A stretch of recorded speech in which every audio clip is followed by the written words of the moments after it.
सभापति मैं थोड़ा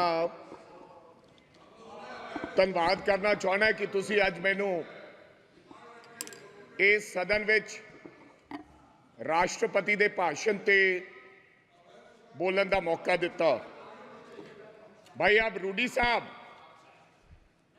मैं उस धरती तो आना है जिस धरती तो जिहड़ी धरती गुरुआं पीरां पैगंबरां दी धरती है, जवानां दी धरती है ते किसानां दी धरती है। ते मैं अपने भाषण देने तो पहला साहिबे कमाल गुरु गोबिंद सिंह जी महाराज जी का वो जिहड़ा फरमान दे अशिवावर मोहे एहे शुभ कर्म अंते कब हूं ना टरूं हर सो जब जाए लरूं निश्चय कर अपनी जीत करूं। सच्चे पातशाह दा ये फरमान दे नाल मैं अज इस लोक सभा च बोलन लगे। सभापति, मैं आपको बताना चाहता हूं, मैंने कहा कि मैं गुरुओं की धरती और जवानों की धरती और किसानों की धरती से आता हूं। जवानों की बात आज हमारे आदरणीय राहुल गांधी ने की है। हालांकि विपक्ष द्वारा उसको घुमाने का काम किया, लेकिन राहुल गांधी ने एक बात कही कि अग्निवीर को शहीद का दर्जा इस देश में मिलना चाहिए। मैं इसलिए कह रहा हूं सभापति साहब, कभी कभी तो मेरे को लगता है कि पंजाब को यह हिंदुस्तान की सरकार भूल गई है। कभी कभी मेरे को यह भी महसूस होता है कि शायद हम हिंदुस्तान के कहीं किसी नक्शे में हैं या नहीं। जिस प्रकार से हमारे सरकार का हमारे पंजाब के लोगों की तरफ व्यवहार है, ऐसा हमें महसूस होता है। मैं आपको बताना चाहता हूं सभापति साहब, जब हिंदुस्तान के देश के प्रधानमंत्री जब लाल किले पर झंडा लहराते हैं, और मैं गर्व से कह सकता हूं कि उस झंडा लहराने में पंजाब के हजारों नौजवान लोगों ने अपनी शहादत दी है। ये अवसर इसलिए प्राप्त हुआ है सभापति साहब। मैं कहना चाहता हूं सभापति साहब, मैं अपने किसान की बात करना चाहता हूं। पिछले 1.5 साल से सभापति साहब, पंजाब का किसान, देश का किसान, आज बड़ी बड़ी बातें की गई। आदरणीय मंत्री महोदय कहे कि हमने एमएसपी दी है। एमएसपी आपने दी है? 1967 में कांग्रेस की सरकार ने किसान के लिए एमएसपी दिया था। जब देश भूखा मर रहा था तो पंजाब के लोगों ने, इन किसानों ने, देश के किसानों ने देश के लोगों का पेट भरने का काम किया। आज कोई आसान नहीं कर रहा कि हम उनको एमएसपी दे रहे हैं। किसान लीगल गारंटी मांगता है सभापति साहब, एमएसपी की लीगल गारंटी। आपको मैं बताना चाहता हूं 700 किसान पंजाब का शहीद हुआ, और मेरी एक आदरणीय हमारी सांसद ने उन किसानों की मांओं के बारे में ये कहा कि ये तो 100-100 रुपए पे भाड़े पे लाए हुए लोग हैं। मेरे को शर्म आती है इस बात की। वो किसान, और आज वो किसान दिल्ली के बॉर्डर अपनी बात सुनाने के लिए दिल्ली आना चाहता है। क्या दिल्ली देश से अलग है? क्या दिल्ली में पंजाब के किसान नहीं आ सकते? हमें हरियाणा के बॉर्डर पर रोककर हमारे पर गोलियां चलाई जा रही हैं।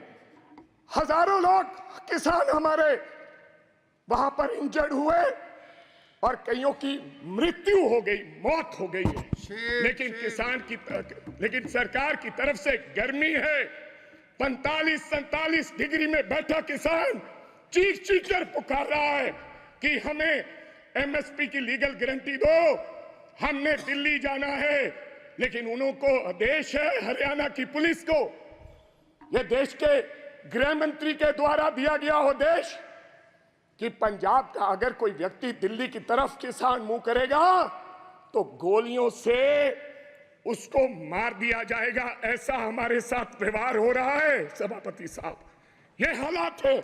आप कहते हो किसानों को आपने किसान निधि योजना में आपने बड़ा कोई इनकलाब खड़ा कर दिया। आपने कहा कि 3,20,000 करोड़ लोगों को हमने 20,000 करोड़ दिया है किसान निधि योजना के तहत। मैं पंजाब की बात बताना चाहता हूं। आंदोलन के बाद हमारे साथ किस प्रकार का व्यवहार हुआ। 2019-20 में 23 लाख लोगों को किसान निधि योजना का फायदा मिलता था। जब हम आंदोलन किया, सरकार को काले कानून जो 3 बने थे वो सस्पेंड करने पड़े, वापस नहीं लिए। तो इन्होंने कहा कि अब इनकी निधि योजना बंद करो। 2023 और 24 में ऑन रिकॉर्ड बोल रहा हूं, फ्लोर ऑफ द हाउस, 8,56,000 लोगों के किसान निधि योजना से नाम काट दिए गए। ये छोटी बात नहीं है। और कहा गया कि इनके कागज इनकम्प्लीट थे, इसलिए हमने इनके ये खाते काट दिए गए। तो पहले आपने कैसे दे दिए 23.5 लाख लोगों को। मैं चलो ज्यादा कुछ ना कहते हुए मैं आगे एक बात और करनी चाहता हूं सभापति साहब। ये किसान का हाल है। मैं बताना चाहता हूं, अभी मैं पेज नंबर 19 पे पढ़ रहा था कि ये भारतीय न्याय संहिता यानी कि penal code will come into force in the country from the 1st of July, लोगों को इंसाफ देने के लिए। और देश के गृह मंत्री ने लॉ एंड ऑर्डर की बात कही कि पंजाब में लॉ एंड ऑर्डर की स्थिति ठीक नहीं है। आज से 4-5 महीने पहले मैं आपको ये कहना चाहता हूं, आप लोगों को जस्टिस देने के लिए ये लॉ लेकर आ रहे हैं। आप कभी पाकिस्तान की बात करते हैं, कभी चाइना की बात करते हैं, कभी कुछ और कहते हैं, लेकिन मैं आज इस सदन में एक बात कहनी चाहता हूं।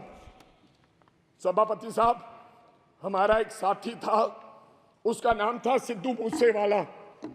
एक कलाकार था, दुनिया में उसका नाम था। चाहे तमिलनाडु हो, चाहे महाराष्ट्र हो, चाहे केरला हो, चाहे न्यूयॉर्क हो, उसके गाने पर दुनिया झूम उठती थी। और मैं ये भी कहना चाहता हूं सभापति साहब, टाइम स्क्वायर न्यूयॉर्क में हर तीसरे दिन सिद्धू मूसेवाला बजता है। बिलबोर्ड दुनिया के 100 गाने, उनमें से सिद्धू मूसेवाला हर रोज पहले, दूसरे, तीसरे नंबर पे वो व्यक्ति रहता है। उसके साथ हुआ क्या, मैं आज इस सदन को जानकारी और बताना चाहता हूं आपके माध्यम से। क्या हुआ 28 साल के नौजवान के साथ। हम नेशनल सिक्योरिटी की बात करते हैं, आप कहते हैं हिंदुस्तान में परिंदा भी पर नहीं मार सकता। आप ये कहते हैं कि हम हैं, चिंता मत कीजिए। लेकिन क्या हुआ, नौजवान 28 साल के नौजवान को गोलियों से मार कर 10 गोलियां मारकर दिन दिहाड़े मार दिया गया। और मारा किसने सभापति साहब? बहुत से लोग मारे जाते हैं, मारा किसने? एक तिहाड़ जेल में बैठा एक गैंगस्टर जिसका नाम लॉरेंस बिश्नोई है, उसने मारकर कहा, जेल से इंटरव्यू दिया और कहा मैंने मारा है। अभी तो सिद्धू मूसेवाला मारा है, अभी इसके बाप को भी मरना होगा। जेल से इंटरव्यू दिया। आप नेशनल सिक्योरिटी की बात करते हैं, कब इंसाफ मिलेगा सिद्धू मूसेवाला को? क्या होगा 28 साल का नौजवान जिसकी मां के एक बेटा था, एक, और बिना शादी के ब्याह में हमारे सर पर सेरे बांधे जाते हैं। सेराबंदी होती है, आपके भी होती है। डेड बॉडी पड़ी, डेड बॉडी पर मेरी उस मां ने, सिद्धू मूसेवाले की मां ने फिर सेरा लेकर आए और अपने बेटे के लाश पर सर पर सेरा बांध के उसकी विदाई की है। ये हालात हैं।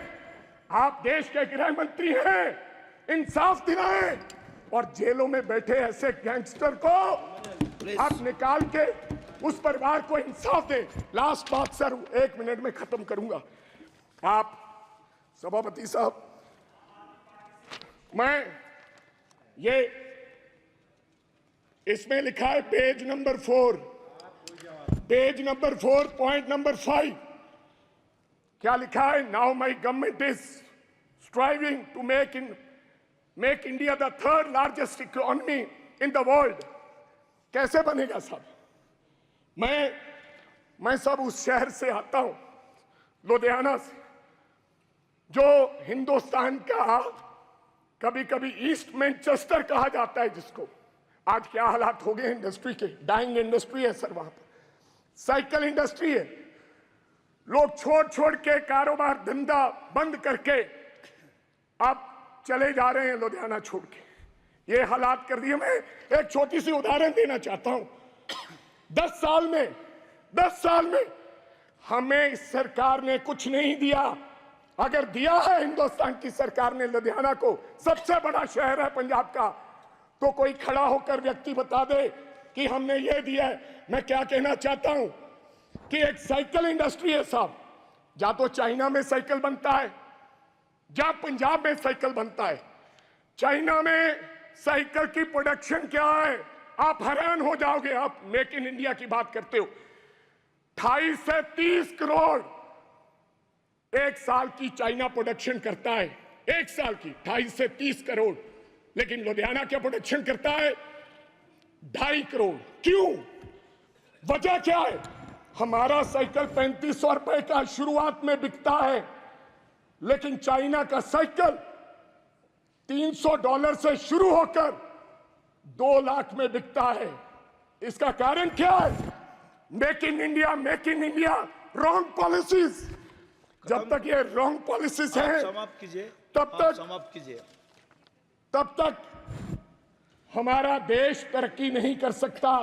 कैसे तरक्की करेंगे? आपकी रॉन्ग पॉलिसीज की वजह से आज हमारी इंडस्ट्री, जो लुधियाना की इंडस्ट्री है, उसके ये हालात हो गए। अंत में एक लाइन में समाप्त करना चाहता हूं। हमारा भाईचारा बहुत कायम है स्पीकर साहब। पंजाब के लोग बेशक चाहे किसी पार्टी को वोट दो, आम आदमी पार्टी को लोगों ने वोट दिया, अकाली दल को दिया, कांग्रेस को दिया, बीजेपी वालों को भी दिया, लेकिन आपस का भाईचारा नहीं कभी टूटा। इस बार पहली बार राम जी के नाम पर, भगवान राम के नाम पर, भगवान हमारे भी हैं इनके, और भगवान ने बता दिया अयोध्या से ये संदेश दिया पूरे देश भर में कि राम भगवान बीजेपी के नहीं है। उन्होंने ये संदेश दिया। लास्ट मैं एक सेकंड पहले बोल रहे हैं, बोलन सभापति साहब, मैं एक नारे के साथ अपनी बात खत्म करूंगा। बस एक लाइन में खत्म कीजिए सर। एक सेकंड, हमारा भाईचारा कायम रहे। मैं बीजेपी वालों को हाथ जोड़कर गुजारिश करना चाहता हूं, देश के प्रधानमंत्री जी को, देश के गृह मंत्री जी को, कि मंगलसूत्र की बात ना करें। थैंक यू आप कब्रिस्तान की बात मत करें। मैं एक नारे के साथ अपनी बात खत्म करूंगा। मंदिर बांटा, मस्जिद बांटी, मंदिर बांटा, मस्जिद बांटी, बांट दिया भगवान को। ओ शर्म करो बीजेपी वालों, मत बांटो इस देश के बोले वाले इंसान को, मत बांटो इस देश के बोले वाले इंसान।